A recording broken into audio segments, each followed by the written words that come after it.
తాకట్లో ఉన్న మీ బంగారాన్ని విడిపించి ఆ రోజు ఆన్లైన్ రేటుకి కొంటాం. Sharma gold company. నమస్తే, నేను Keshav. Welcome to Suman TV.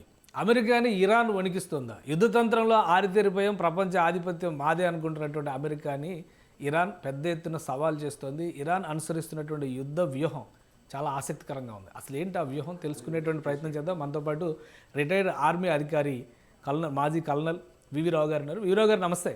నమస్తే అండి. సార్, యుద్ధ తంత్రంలో కొత్త పోకడలు, ఓన్లీ క్షిపణులు, అలానే డ్రోన్ టెక్నాలజీ ఇవన్నీ చూసాము.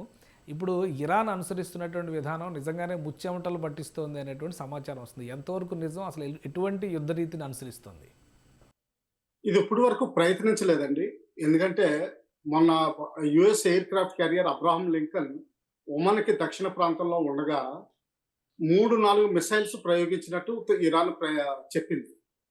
అయితే దానికి ప్రొటెక్షన్లో ఎయిర్ క్రాఫ్ట్ క్యారియర్కి చుట్టూరు ఉన్న ప్రొటెక్షన్లో ఉన్న డిస్ట్రాయర్స్ ఏవైతే ఉన్నాయో, మిసైల్ డిస్ట్రాయర్స్, అవన్నీ వాటిని డిస్ట్రాయ్ చేయడం జరిగింది. సో దగ్గరికి కూడా ప్రవేశించలేకపోయింది.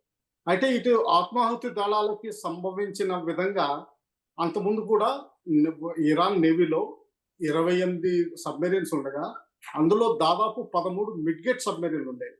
ఇవన్నీ 1 or 2 పైలట్స్తో పాటు వీటిని ఆత్మాహుతి సబ్మెరీన్స్ కింద వాడే అవకాశాలు చాలా ఉన్నాయని ఆ రోజునే అనుకున్నాం.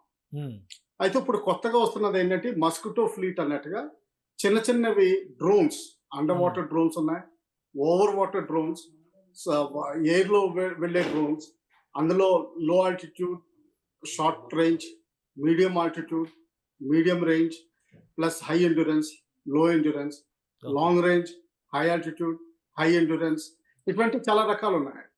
ఇందులో ఎన్ని ఉపయోగించినా కానీ అమెరికాకి ఆ శక్తి పాఠవాలు ఉన్నాయి.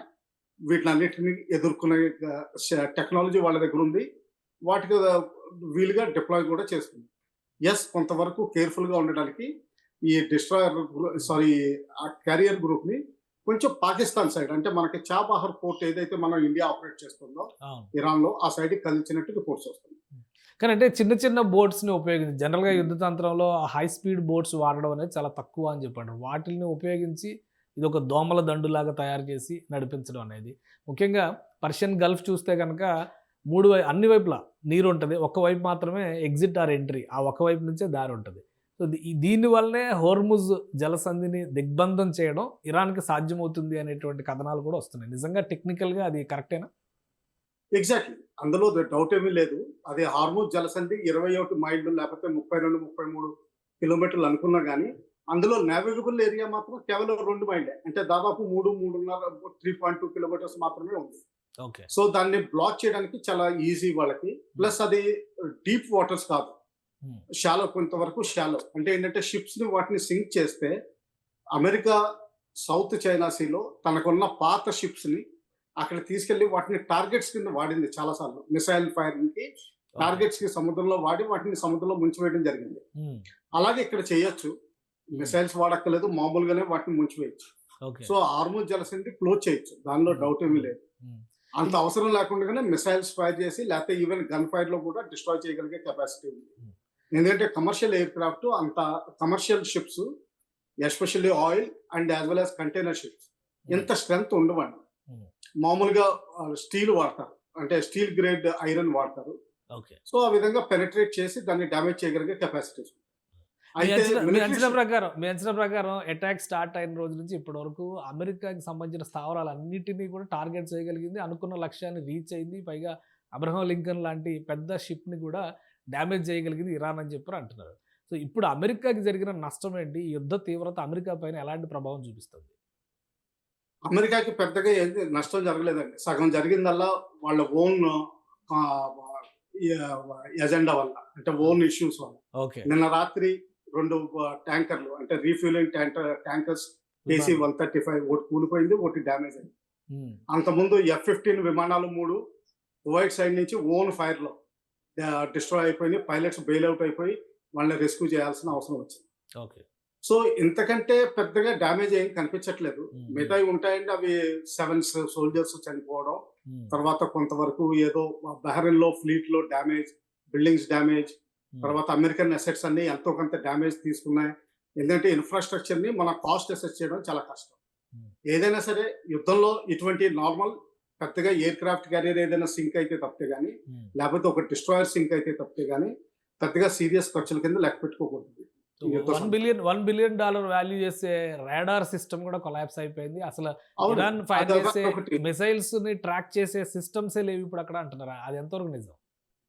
అది మనం చెప్పలేమండి. ఎందుకంటే అమెరికా మాత్రం ఇటువంటి సీక్రెట్స్ ని బయట పెట్టదు. ఎప్పుడు Okay. Own damages, own repairs, own losses Hmm. యుద్ధ సమయంలో టాప్ సీక్రెట్ గా ఉంటాయి. ఓకే. ఓన్ స్ట్రెంగ్స్ ఎప్పుడు డిక్లేర్ చేస్తూ ఉంటాం కానీ ఓన్ లాసెస్ మాత్రం ఎప్పుడు చెప్పం. ఓకే. అది రిపేరబుల్ అయిపోతుంది. ఎందుకంటే వాళ్ళ దగ్గర ఉన్న టెక్నాలజీ ఉంది. ఓన్ టెక్నాలజీ, ఎవరిని బారో చేసుకోవాల్సిన అవసరం లేదు. ఈ రోజు కాకపోతే రేపు దాన్ని రీప్లేస్ చేయగలుగుతారు. ఎందుకంటే అమెరికాలో రిపేర్ మెకానిజం తక్కువ ఉంటుంది, దాన్ని రీప్లేస్ మెకానిజం ఎక్కువ ఉంటుంది America okay. System of maintenance. So ఆ విధంగా వాళ్ళు రీప్లేస్ కూడా చేసుకోగలరు. అందులో డౌట్ ఏం లేదు. ఒక డబ్బులు ఖర్చు అవుతాయని $1 బిలియన్ అమెరికాకి పెద్ద ఖర్చు ఏం కాదు. చెప్పండి. సో ఇప్పుడు ఓవరాల్ గా 12 రోజులు పైగా యుద్ధం జరిగింది. ఏంటి పరిస్థితి? ఎప్పుడు సద్దు మణుగుతుంది? మన దేశం పైన కూడా ప్రభావం చూపిస్తుంది. నిత్యావసరాల దగ్గర నుంచి అన్ని ఎఫెక్ట్ అవుతున్నాయి. అలానే పాకిస్తాన్, బంగ్లాదేశ్ లాంటి చోట్ల అయితే ఆల్రెడీ ఫైర్ రాజుకుంది. సో ఎంతవరకు ఇది సద్దు మణగడానికి అవకాశాలు ఉన్నాయి? అమెరికా ప్రెసిడెంట్ స్టేట్మెంట్ ప్రకారం కొన్ని రోజుల్లో యుద్ధం ముగిసిపోతుందని చెప్పారు. ఆ స్టార్టింగ్ లో మాత్రం 5 వారాలు నడవచ్చని చెప్పారు. ఇప్పుడు 2 వారాల ముందరే తొందరలోనే సమస్య పోతుందని చెప్పారు. ఇంకా ఇరాన్ సైడ్ నుంచి అంటారా, కొత్తగా ఆయోతుల్లా తన ముర్తజా ఫిజికల్ ప్రెజెన్స్ చూపించలేదు కానీ ముస్తఫా ఆయన ఖమేనీ. స్టేట్మెంట్ రిలీజ్ చేశారు. ఆ, దాంట్లో ఏంటంటే అండి 3 కండిషన్స్ పెట్టారు. నేను 3 ఆర్ కింద డిఫైన్ చేస్తాను వాటిని. ఫస్ట్ ఆర్ అన్నది ఏంటంటే ఇరాన్ రైట్స్, దేశం కింద ఏ హక్కులు అయితే ఉంటాయో అన్ని హక్కులు ఉండాలని చెప్పి ఆయన అడుగుతున్నారు. రెండవది రిపరేషన్స్, అంటే ఇప్పటి వరకు జరిగిన డ్యామేజ్ కి, తర్వాత అంతకుముందు ఎకనామిక్ శాంక్షన్స్ వల్ల జరిగిన డ్యామేజ్ కి దానికి పేమెంట్ అడుగుతున్నారు. ఓకే. మూడవది ఫ్యూచర్ లో రీఅష్యూరెన్స్ అడుగుతున్నారు. అంటే యుద్ధం చేయము, ఇరాన్ ని యుద్ధానికి లాగము అని రీఅష్యూరెన్స్ అడుగుతున్నారు. ఈ 3 ఆర్లతోటి ఇరాన్ చర్చలకి సంసిద్ధంగానే ఉంది. ఉమ్, బహుశా అమెరికా కూడా ఒప్పుకునే అవకాశాలు కనిపిస్తున్నాయి. ఎందుకంటే కొన్ని సంవత్సరాలుగా డిఫెన్స్ ప్రొడక్షన్ వాళ్ళది చాలా తగ్గిపోయింది. ఉమ్, ఆ తగ్గిపోవడం వల్ల వాళ్ళ ఉన్న స్టాక్ పైల్స్ అన్ని డిప్లీట్ అయిపోయింది. ముందర యూక్రెయిన్ లో అంత డిప్లీట్ అవ్వనుకున్నారు. ఉమ్, కానీ 4 సంవత్సరాలు గడిచేసరికి రష్యాని ఎదుర్కోవడానికి మొత్తం అంతా ఖర్చు పెట్టాల్సి వచ్చింది. ఓకే. దానివల్లే సౌత్ కొరియా నుంచి కొన్ని డిప్లాయ్ అయిన ఎక్విప్మెంట్ ఇక్కడ మిడిల్ ఈస్ట్ కదల్చడం జరుగుతుంది. ఉమ్, అఫ్ కోర్స్ డిఫెన్స్ ప్రొడక్షన్ మళ్ళా తిరిగి మొదలు పెట్టినట్టు రిపోర్ట్స్ వచ్చినాయి. ఉమ్, ప్రెసిడెన్షియల్ ఆర్డర్స్ ఇష్యూ అయినాయి. కానీ దానికి సమయం కొంత లీడ్ టైం పడుతుంది. ఉమ్, ఆ టైంకి ఇంకొక బహుశా ఒక 6 months 7 months లో వాళ్ళు ఫుల్ రిప్లెనిష్ చేసుకోగలుగుతారు. ఉమ్. కానీ ఎమర్జెన్సీ బేసిస్ లో ఎట్టి పరిస్థితుల్లో కొంతవరకు వాళ్ళు రిప్లెనిష్ చేసుకోగలుగుతారు. కానీ ఈ కానీ ట్రిపుల్ ఏంటంటే- ఆర్ని, ఇప్పుడు మీరు చెప్పిన ట్రిపుల్ ఆర్ని ఇజ్రాయెల్ ఎంతవరకు యాక్సెప్ట్ చేస్తుంది? ఆర్ అని చెప్పారు కదా, ఇజ్రాయెల్ ఎంతవరకు యాక్సెప్ట్ చేస్తుంది? ఆల్రెడీ బెంజమిన్ నెతన్యాహు కొత్త సుప్రీంని కూడా మేము అంతమంది ఇస్తామని స్టేట్మెంట్లు ఇస్తున్నారు. ఇదంతా యుద్ధ సమయంలో చాలా ఏంటిది ప్రగల్భాలు పలకడం, అంటే ప్రగల్భాలు అన్ను ఎగ్జాక్ట్లీ ఏంటంటే కొంచెం హైపర్ బోల్ ఎక్కువ మాట్లాడడం జరుగుతుంది. ఓకే. అయితే ఇజ్రాయెల్ కూడా ప్రెషర్, ఇంటర్నేషనల్ ప్రెషర్ విపరీతంగా వస్తుంది. ఉమ్, హమాస్ కి డిసామ్ చేయాలన్న ఉద్దేశంతో హమాస్ ని డిసామ్ చేయడానికి కావాల్సిన ఈ హిజ్బుల్లాని లొంగ తీసుకోవడానికి, ఆ హిజ్బుల్లా బ్యాక్ నున్న ఇరాన్ ని లొంగ తీసుకోవడానికి ఇవన్నీ చేసిన ప్రయత్నం. ప్రస్తుతం రెజిమ్ మారింది. ప్రస్తుతం రెజిమ్ హార్డ్ స్టాండ్స్ లో కనిపిస్తుంది. ఓకే. పాత ఆయుధంలో ఎలాగున్నారో అలాగే స్టాండ్ తీసుకోవాలని కనిపిస్తుంది. ఉమ్, ఇది స్టార్టింగ్ లో అందరూ చేస్తారు. ఎందుకంటే దేశ వాళ్ళ పరిస్థితులను చూసుకుని ఇటువంటి స్టేట్మెంట్లు ఇస్తారు. అయితే లోపల మాత్రం సానుభూతి, అంటే పీస్ కోసం ప్రయత్నించే అలవాట్లు చాలా కనిపిస్తున్నాయి. ఎందుకంటే వాళ్ళ ఉద్దేశం ఏంటంటే న్యూక్లియర్ వెపన్ ఈ రోజు కాకపోతే 5 సంవత్సరాల తర్వాత అయినా, లేకపోతే 10 సంవత్సరాల తర్వాత అయినా సరే వాళ్ళకున్న ఇండిజినియస్ టెక్నాలజీ ఉంది కాబట్టి వాళ్ళు చేసుకునే పరిస్థితుల్లో ఉన్నారు. ఓకే. సో అందుకని ఇప్పుడు యుద్ధ విరామం తీసుకుంటే వాళ్ళకి అంత ఈజీ అవుతుంది. నన్ను అడిగితే వాళ్ళ రాజనీతి అలాగే కనిపిస్తుంది. కొంచెం సాఫ్ట్ అవుతారు, కానీ పైకి హార్డ్ స్టాండ్స్ చూపిస్తారు. ఉమ్, అందువల్ల ఈ మస్కిటో ఫ్లీట్ అన్నది అటువంటివి చూపిస్తూ ఉంటారు. ఉమ్, అయితే చైనా మాత్రం CM-302 మిసైల్, చైనా చెప్తున్నట్టుగా ఎయిర్ క్రాఫ్ట్ క్యారియర్ ని డ్యామేజ్ చేయగలిగే కెపాసిటీ ఉంది. కానీ నన్ను అడిగితే చైనా దాన్ని టెస్ట్ లో పంపించదు. ఎందుకంటే టెస్ట్ లో పంపిస్తే ఒకవేళ ఫెయిల్ అయితే తైవాన్ స్టేట్ లో తైవాన్ ఆక్యుపై చేసుకున్నప్పుడు USA అప్రోచ్ చేస్తుంది. అక్కడ వాళ్ళకి క్లిష్ట పరిస్థితి ఏర్పడుతుంది. ఓకే. అందుకని అటువంటి క్రిటికల్ టెక్నాలజీని ఎక్స్పోజ్ చేయదు ఓకే. పాకిస్తాన్కి ఇచ్చి చేసింది. ఉమ్, ఎందుకంటే పాకిస్తాన్ లో ఆపరేషన్ సింధూర్ సమయంలో PL-15 ఎక్స్టెండెడ్ రేంజ్ తీవ్రంగా ఫెయిల్యూర్ అయింది.